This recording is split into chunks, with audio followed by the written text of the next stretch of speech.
In the summer of 2023, the owner of an all-night medical shop in Kathmandu was busy restocking shelves. It was late, sometime after midnight, but the man didn't mind. He liked working the overnight shift. It was quiet, and some nights nobody came in at all, which gave him time to do the accounting. But the peace and quiet was shattered when two drunken men in their 20s stumbled inside. One of them was covered in blood and leaning hard on the other, barely conscious. The uninjured man explained that his companion needed to be stitched up quick. The shop owner happened to know basic emergency medicine, so he jumped into action. He cleared off the table in the corner of a store and then told the friend to lay the injured man out on the table. Then he went to the back to get his sutures kit. By the time the shop owner returned to the front of the shop, the injured man was lying there babbling drunken nonsense and clutching his stomach. The owner wasted no time though. He rolled a stool up to the table and lifted up the man's shirt. There was this nasty gash in the man's abdomen. It took him a few minutes to clean the wound and staunch the bleeding with gauze. After that, he worked quickly to stitch the edges of the cut back together. After he was done, the friend thanked the shop owner and paid him what little cash he had in his pocket. And then he assured the shop owner he would get his injured friend back home safely. Once the two men left and the shop owner began cleaning up the bloodstained table, he also began thinking to himself how glad he was that he was able to help. That man could have easily bled to death, but now he'd be just fine once he sobered up. But the shop owner had no idea that by this time tomorrow, that drunk injured man would have much bigger problems than a bleeding wound.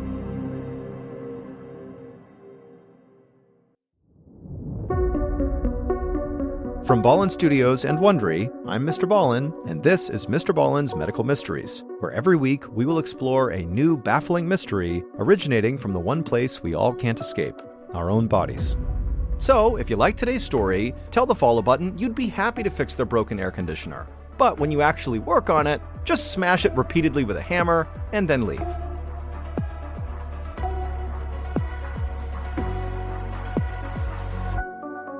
When it comes to medical problems, there's nothing quite as mysterious as abdominal pain.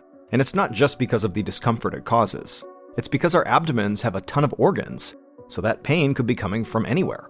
Whether it's our stomachs, our intestines, our livers, our kidneys, there are so many vital components that can go haywire.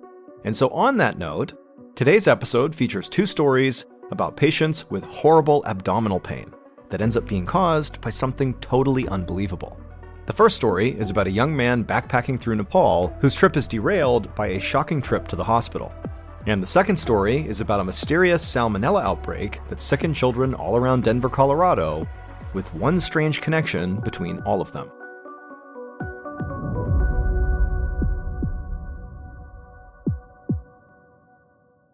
And now, here is our first episode called A Clean Break. In the summer of 2023, a 22-year-old backpacker named Jeff was out late, drinking at a bar in Kathmandu, Nepal. Jeff had been traveling alone through South Asia over the past few weeks, and he just arrived in Kathmandu from India. So far, he loved Nepal. Over the past 2 days, he'd been exploring all the temples, markets, and food stalls that filled the bustling 2,000-year-old capital. He'd been going out to bars every night after dinner, hanging with locals and fellow tourists alike. Tonight, he'd chosen a bar that was full of people about his age, and the music was all Western pop tunes, so it sort of reminded him of being home.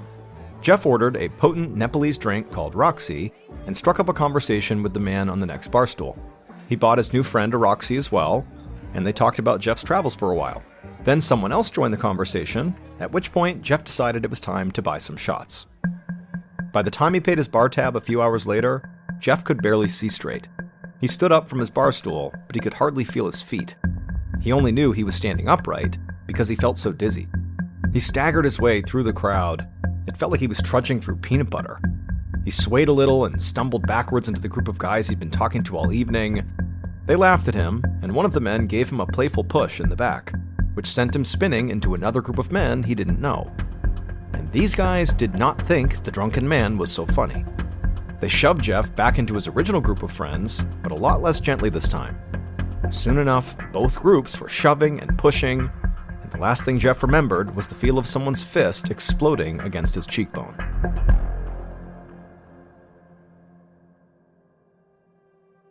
The next morning, Jeff woke up in his hostel bed with the worst headache of his life. It felt like his head had been stuffed in a vice grip. He remembered getting punched the night before, but had no memory of what happened next or how he got home. Frankly, he was just glad to be back in his hostel bed and in one piece, even if his head was pounding. Jeff knew he had some painkillers in his bag somewhere, but the idea of just rifling through his belongings made him feel dizzy. So instead, he just reached for the half-empty bottle of water on his bedside and chugged it down in a single gulp. He felt better for about 30 seconds, but then vomit surged up his throat and he had to dive for the trash can on the far side of the room. He spent the next 5 minutes with his arms wrapped around the trash can, purging the contents of his stomach. It made him feel better, but he was still very achy and nauseous, and he also now had a sharp pain in his gut. It almost felt like he'd pulled a muscle in there or something. Jeff crawled back to his bed and flopped onto the mattress. He decided he would spend the rest of the day in bed, sleeping off this hangover. When Jeff finally woke up again later that day, the sun was setting outside his window. His headache was dull now, and the room had stopped spinning. But the pain in his gut felt sharper, and there was an edge to it that he'd never felt before. Now, Jeff didn't want to be alarmist, but he was all alone in a foreign country very far from home, and so he had this feeling that he should just go to the local emergency room and make sure everything was okay. After a quick dinner break, Dr. Anil Singh walked into the waiting room of the emergency department at the Shankarapur Hospital in Kathmandu. He called his next patient, a foreign tourist named Jeff. Dr. Singh specialized in gastrointestinal problems, and he'd been called down to take a look at Jeff's stomach. He led Jeff to a small examination room, and as they walked there, the doctor immediately noticed the smell of stale alcohol radiating off of Jeff. But he didn't say anything. Instead, once they got to the room, the doctor asked Jeff if he'd been experiencing any symptoms like constipation or stomach distension. And Jeff shook his head and said no. He said he had been hungover and he felt nauseous from it, but that was not why he was at the hospital. The reason he was at the hospital was because of this new shooting pain in his stomach. Dr. Singh nodded and then put on a fresh pair of latex gloves and told Jeff to lie down on the table. After he had, the doctor lifted up Jeff's shirt and instantly saw a large bandage taped over Jeff's abdomen. And then beneath it was a 3-inch long cut with fresh sutures stitching up his skin. Whoever had done the sutures had done a good job, but Dr. Singh was pretty certain this was why Jeff's stomach hurt. He told Jeff that his sutures looked clean and asked where he got the injury. But Jeff looked so confused. He looked at his stomach and then back up at Dr. Singh with this horrified look on his face. Jeff said he had no idea where that injury even came from. He said he remembered getting punched in the face last night at the bar, but had no memory of anything after that, certainly didn't recall getting cut or seeing any kind of doctor who might have stitched him up. Dr. Singh cocked an eyebrow and looked at Jeff like, really? You had no idea you had a wound on your stomach? But as Jeff continued to look totally shocked by this wound, the doctor concluded that maybe Jeff really was telling the truth, that he really didn't know about this cut. And so Dr. Singh examined the wound more closely and told Jeff that it looked like someone had cut him open, like that's what the injury was, you've been cut. And so Dr. Singh ordered an x-ray just to see what was going on in there. Jeff nodded like he understood, but his eyes were staring off into the distance and he had a totally frightened look on his face. He asked the doctor if it was possible that someone had stolen an organ from him while he was blacked out drunk. He'd always heard that in some countries there was a black market for kidneys, but Dr. Singh smiled and told him that that probably did not happen to him.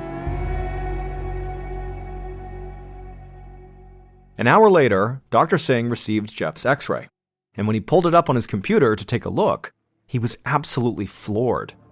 And so he rushed back to Jeff's hospital room and asked him to tell him whatever he could remember about the night before. And so Jeff saw the urgency on the doctor's face, but admitted that as much as he wanted to remember, it really was all a blur. He remembered drinking way too much and getting punched in the face at some point, but he had no idea how he had gotten back to his hostel room after that. Dr. Singh was in awe of how drunk Jeff must have been to have basically no memory of the night before. But he told Jeff that ultimately he would be okay, but based on his x-ray, he would have to get in the operating room right away. He needed immediate surgery. Jeff, who was already pale, got even paler and asked Dr. Singh to explain what was wrong with him. What did he find? Dr. Singh sighed, sat down next to Jeff, and then broke the incredible news. The moment those X-ray images came back, Dr. Singh knew exactly what was causing Jeff's discomfort.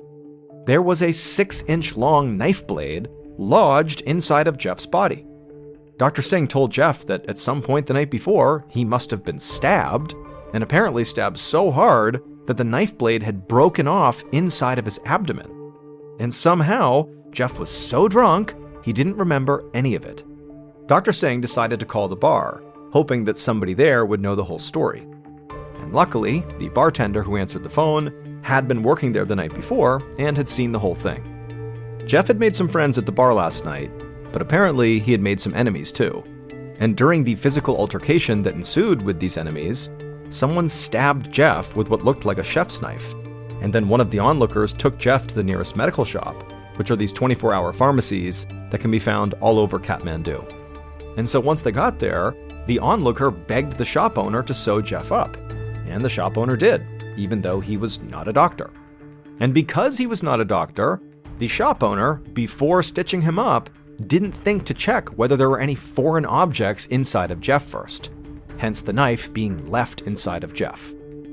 And then afterwards, when Jeff was sleeping off his hangover back at his hostel, that knife blade traveled inside of him through his innards until it was lodged deep inside of Jeff's torso. It was a miracle that it didn't cause further damage to Jeff's internal organs as it worked its way deeper into the muscle of his abdominal cavity. And so it was no wonder Jeff was in extreme pain by the time he got to the ER.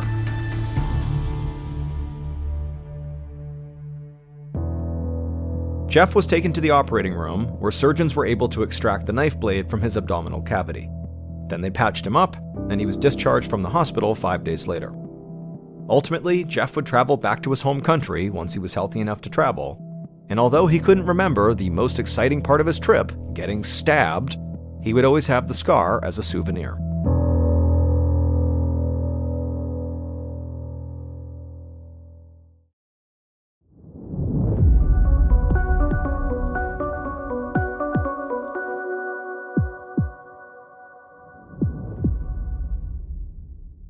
And now, here's our second story, called Look, Don't Touch.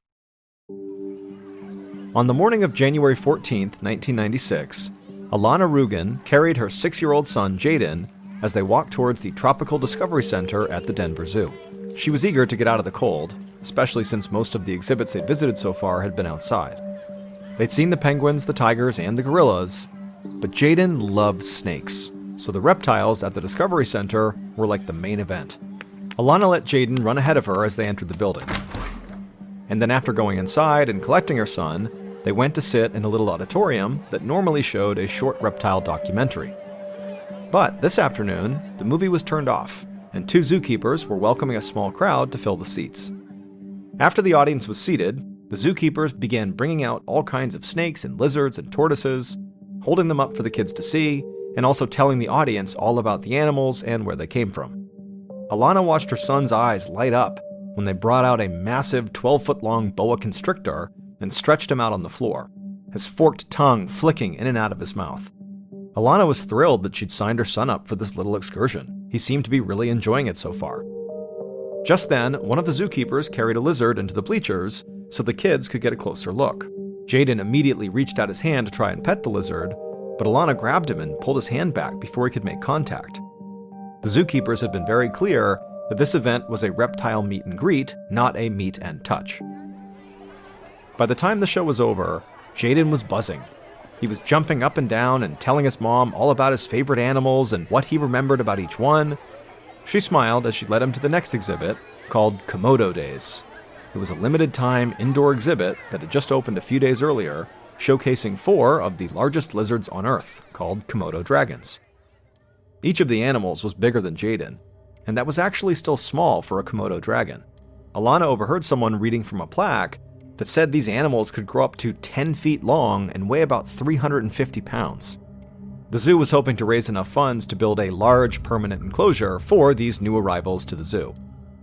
For the time being, though, these giant lizards were being kept in a temporary exhibit, enclosed by a 2-foot-tall wooden barrier, which the lizards were not capable of climbing over.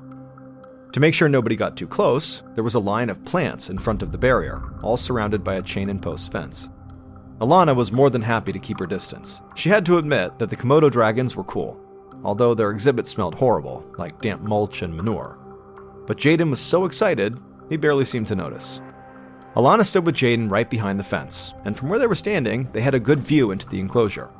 Alana thought the dragons looked a bit like alligators, with big heads and short stubby legs and long muscular tails. She then leaned over and began to read from the plaque of animal facts fastened to the barrier. She told Jaden that apparently these dragons were poisonous and had razor-sharp teeth, and they eat almost any kind of meat, from rodents to water buffaloes. Jaden listened and watched in fascination as the dragons lumbered around their enclosure, their big nails crunching on the mulch that had been put on the floor. He giggled as one of the dragons stood up on a rock and stuck its big yellow tongue out, hissing at the crowd. Jaden was so entranced by these dragons that he leaned over the fence to get a better look and actually reached towards a Komodo dragon that was only a few feet away, near the edge of its enclosure.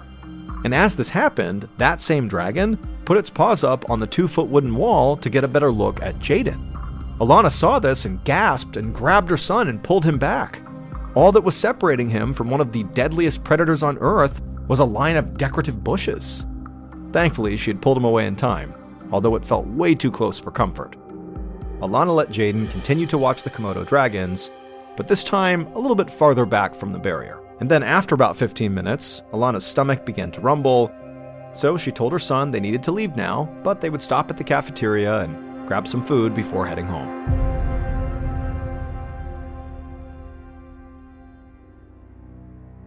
A few mornings later, Alana went upstairs to wake her son for school. But when she entered Jaden's room, he complained that his stomach hurt, and he was afraid that he was going to throw up. Now, normally Jaden was pretty enthusiastic about school, so Alana decided he must really be sick. So she told him he would stay home today and rest up, and then she went and got him some Gatorade.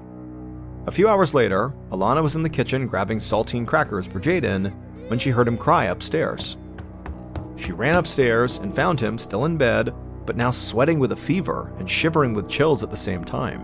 When she took his temperature, it read 104 degrees. Alana was shocked. This seemed more serious than just a 24-hour bug, and so she decided to bring him to the doctor. But before they left to go see the doctor, she had Jaden use the bathroom and discovered he was passing bloody diarrhea, which really scared her. Once he was cleaned up, she rushed him out the front door and sped to the hospital as fast as she could. About 10 days later, on January 26th, Dr. Barbara Raffa knocked on Alana's front door. Dr. Raffa was an investigator with the Colorado Department of Public Health and Environment and had recently learned that Jaden was one of 7 children in the Denver metro area who had been infected with a strain of salmonella called Salmonella enteritis that's commonly found in poultry and other animals. Dr. Raffa and her team were trying to figure out where the children had picked up the salmonella bacteria, which is usually spread by consuming contaminated food or water or having contact with infected animals. The doctor reassured Alana that most people recover from a salmonella infection, but it can be dangerous to young kids. In fact, if kids go untreated for salmonella, they can die. Dr. Raffa had spent the past few days interviewing the families with the kids who were sick with salmonella and had asked hospitals to report any new cases. She had the sinking feeling that this was the beginning of an outbreak, so she and her team needed to act fast to figure out what was going on here. Alana knew her son had salmonella poisoning, but had no idea that other kids were also getting salmonella poisoning too. Dr. Raffa followed Alana to the kitchen, and the pair sat down at the kitchen table, and Dr. Raffa asked how Jaden was doing. Alana said her son was upstairs sleeping and still was a bit tired and weak, but he seemed to be recovering. She had taken him to the emergency room last week, where he was diagnosed with salmonella based on his symptoms. He'd been given fluids and antibiotics, which had definitely helped him get better. The hospital monitored him for a few days until the salmonella had passed through his body. Dr. Raffa told Alana how relieved she was that Jaden was okay, but now she was hoping to try to stop the spread of the salmonella strain before it affected more kids. And so she said she had a list of questions she wanted to ask Alana in the hopes that maybe she could help her figure out exactly how Jaden got sick. Alana nodded and said she was eager to help. Dr. Raffa began by asking if she and her son had gone anywhere unusual over the past 2 weeks. Alana shrugged and said not really, except they did go to the zoo the weekend before last. She said they'd gone to see the reptiles. By now, Dr. Rafa had been expecting this answer. Every other family she'd spoken to whose kid was sick with salmonella told her they had gone to the Discovery Center at the zoo, which made it obvious to Dr. Rafa that this particular strain of salmonella had to be stemming from something in that building. So now it was time to head to the zoo and figure out what that might be. The next day, Dr. Rafa and her colleagues arrived at the Tropical Discovery Center. As a zookeeper led her and her colleagues through the employees-only area of the exhibit, Dr. Rafa felt a sense of urgency. By now, Dr. Rafa had identified 33 children who had contracted the same strain of salmonella as Jaden over the past 2 weeks. And each family had this one thing in common. They had all visited this Discovery Center. And so now it was extremely apparent that something in this building was behind the kids getting sick. And for all Dr. Rafa knew, kids were actively being exposed to salmonella right now. So far, they'd been lucky. All 33 families of the sick kids had taken their children to a hospital, so they were all going to be fine. However, Dr. Rafa worried that eventually, if this outbreak continued, that a family would think whatever was going on with their kids was just a mild stomach bug. And then by the time they realized their mistake, it would be too late for their child. She pushed that thought from her mind and went back to work. She had to figure out which animal or exhibit was carrying the salmonella bacteria, and most importantly, how the kids were coming into contact with it. And that was proving to be a real mystery. As Dr. Rafa walked through the Discovery Center, she noticed that almost all of the exhibits were completely sealed off. There was no way for the public to come in contact directly with any of the reptiles or any of their environments. She asked the zookeeper about the animals they used in their daily education shows. She wondered if maybe the kids were allowed to touch any of them. But the zookeeper shook his head. He told her that the public never touched any of the animals because that was unsafe for both the people and the animals. But Dr. Rafa wasn't convinced. She said she wanted stool samples from all of the education animals just to make sure they weren't carrying the salmonella bacteria. She also wanted samples from the rodents that were used to feed those animals, because she was not going to take any chances. About 20 minutes later, Dr. Rafa scooped up a bit of fecal matter from a blue-tongued skink and dropped it into a tiny plastic tube. Then she labeled it for testing back in the lab. Along the back hallway, her teammates were collecting stool samples from corn snakes, the big boa constrictor, and all the other reptiles used in the daily show. And they were making good progress, which she was glad for. She kept imagining a sick child in bed at home, their parents unaware that their stomach bug was actually a potentially deadly disease from their trip to the zoo. She hurried the sample she had just collected to a small examination room down the hallway, an area that was usually for veterinary visits, but that her team was using now as a home base while they examined the Discovery Center. And when she got there, it was then that Dr. Rafa remembered the Komodo dragon exhibit that they had passed on the way in. She had a thought. The Komodo dragons were a new exhibit. And even though the Komodo dragons were kept out of reach of the public, the timing of their arrival and the outbreak of this disease was too close to ignore. Curious, she went to find the zookeeper. She wanted samples from all 4 of the dragons, hoping that her gut feeling would solve this mystery. On the morning of February 1st, so about 2 weeks after Jaden got sick, Dr. Paul Nelson arrived at the Denver Zoo, alongside a small team of fellow investigators from the Centers for Disease Control, or CDC. A few days earlier, all the samples that Dr. Rafa had collected came back from the lab, and all of the animals were salmonella-free except one, a Komodo dragon. And it tested positive for the exact strain of salmonella that had infected all the children. So now, Dr. Rafa had clearly identified the source of the salmonella outbreak, but an equally important question was looming. How could the kids come into contact with the bacteria that was on this Komodo dragon when they and the public were not allowed to touch the Komodo dragons in the first place? The dragons and the public were clearly separated by a low plywood wall, a row of bushes, and a fence. And so Dr. Rafa was stumped, and that's why she had called the CDC to take over the case. A zoo administrator welcomed Dr. Nelson and his colleagues into the Discovery Center and then led them into a back room where 6 other zoo employees were waiting. Most of them were the zookeepers who worked directly with the infected Komodo dragon. And so Dr. Nelson said he needed stool samples from all of them to make sure that none of them were sick and spreading the salmonella strain themselves when they interacted with the public. Dr. Nelson also said they would need additional fecal samples from some of the animals at the center just to play it safe. And then after that, Dr. Nelson's teammates spread out all across the Discovery Center and began collecting samples of their own.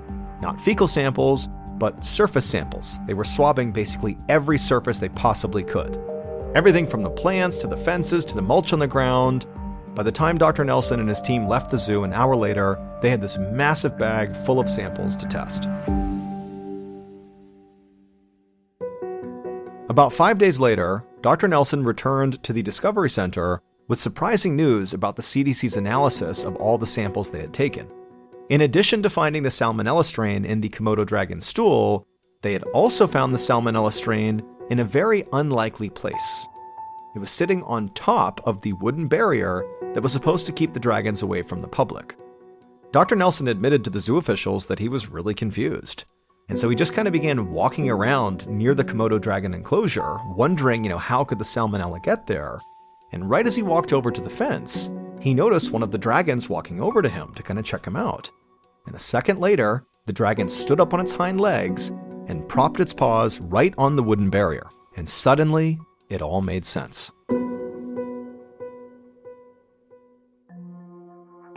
It would turn out the Komodo dragon enclosure was covered with mulch. The Komodo dragons slept in that mulch, walked in that mulch, and went to the bathroom in that mulch. Then they occasionally put their feet up on the wooden barrier to get a better look at their guests, transferring bits of salmonella-infected mulch and fecal matter onto the wooden fence in the process. The children, meanwhile, were so excited to see these giant lizards that they were leaning way over the security fence and sometimes actually touching the top of the wooden barrier. They didn't know it, but they were actually getting salmonella on their hands. And so at that point, if the kids didn't wash their hands, all they would have to do to get infected with the salmonella would be to just brush their nose or rub their eyes, or in Jaden's case, eat some food with their bare hands.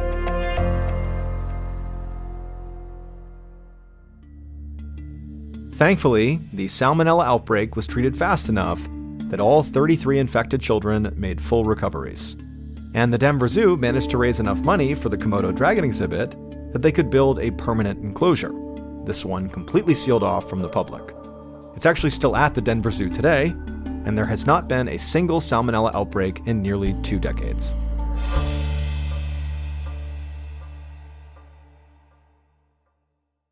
Hey Prime members, you can listen to new episodes of MrBallen's Medical Mysteries early and ad-free on Amazon Music. Download the app today. And also, Wondery Plus subscribers can listen to MrBallen's Medical Mysteries ad-free. Join Wondery Plus today. Before you go, tell us about yourself by completing a short survey at listenersurvey.com.